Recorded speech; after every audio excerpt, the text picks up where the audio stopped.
Welcome back. After 2 straight days of big gains for the market, we were seeing a little bit of a consolidation in the pre-market off that decent ADP jobs report. We'll see if that reverses course before 10 a.m. But Brad, let's start with a few hot tickers on our platform here. Shares of Ford on the move after influential Morgan Stanley analyst Adam Jonas raised his rating on the automaker from equal weight to overweight. Jonas thinks the pullback could be a buying opportunity for investors and that the signing of the Inflation Reduction Act could boost Ford's U.S. electric vehicle business. Jonas did have a more downbeat take on Ford rival GM, though. But let's lock in on Ford. This comes really after a major sell-off in Ford in recent weeks following that major financial warning from Ford a couple weeks ago. So certainly the sell-off justified, but maybe a little bit overdone here, at least according to Jonas. Yeah, and we just got September sales this week that really kind of highlighted some of the demand that Ford is seeing, at least at this point in time. And in any key category here, when you think about the F-Series and how well that has performed for them for decades and the interest that is now overflowing into the EV landscape too. They highlighted that in September, F-150 Lightning continues right now as America's best-selling electric pickup truck.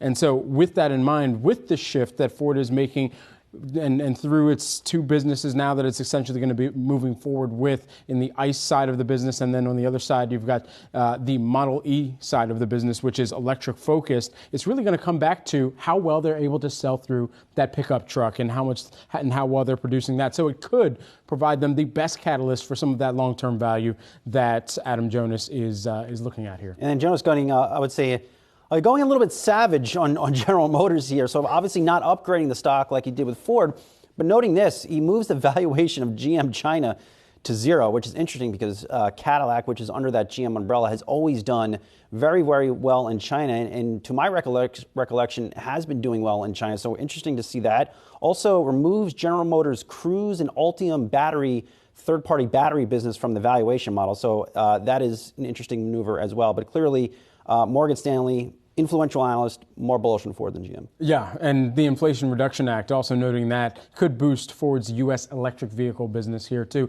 But it's still going to come back down to getting the parts, getting the components so that you don't have just a shell vehicle that is sitting out there that is heated produced. Seats. You have to have heated seats. You got to have the heated seats.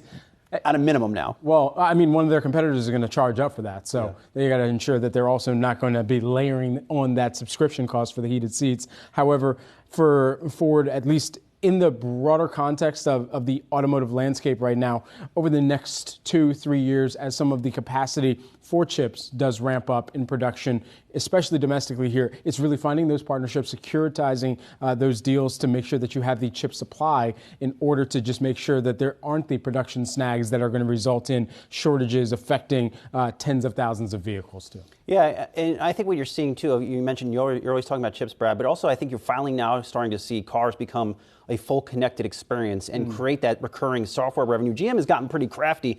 They have an app called My Chevrolet that lets you check the diagnostics of these cars via an app. Well, it's not free. It costs $25 a month at a minimum. And if you want the premium one, if you want to check your tires and how much battery life you have in your car, it's about $40 a month. So it is, they're trying to create recurring revenue after they sell you that vehicle. And General Motors is doing a pretty good job of it. It's a pretty slick system. Can't you just sit in the car and check those things? Well, you could, but if I'm here right now and I'm wondering if my tires at home have air, I would like to do that. But is it worth $25 a month? I don't know.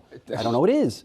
It could be. It could be. If it mitigates some of the risk for you and your vehicle experience there, everyone. Still not on Prime, right? Still not on Prime, yeah.